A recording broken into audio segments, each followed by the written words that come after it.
कहा जा रहा है कि वह 1 अप्रैल से जम्मू कश्मीर में प्रॉपर्टी टैक्स लगाएंगे। तो हम सरकार को बताना चाहते हैं कि जम्मू कश्मीर का आवाम आतंकग्रस्त रहा है और जम्मू कश्मीर में प्रति व्यक्ति की पर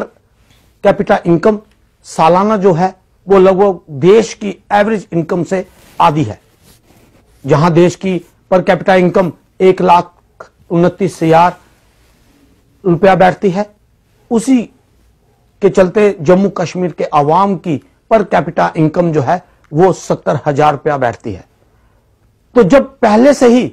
जम्मू कश्मीर के आवाम के पास रोजगार का कोई साधन नहीं है और सरकार इस तरह का प्रावधान लाके क्या जम्मू कश्मीर के लोगों को और दबाना चाहती है। हम इस तरह के टैक्स का पुरजोर विरोध करते हैं। जब से यह सरकार आई है, कभी टोल टैक्स के रूप में लोगों से वसूली की जाती है, कभी बिजली पानी के टैक्स को बढ़ाकर लोगों से वसूली की जाती है और अब इस तरह का प्रयोग एक बार फिर सरकार जो है आम कुचले हुए दबे कुचले लोगों के ऊपर जो है इस तरह का टैक्स लगाकर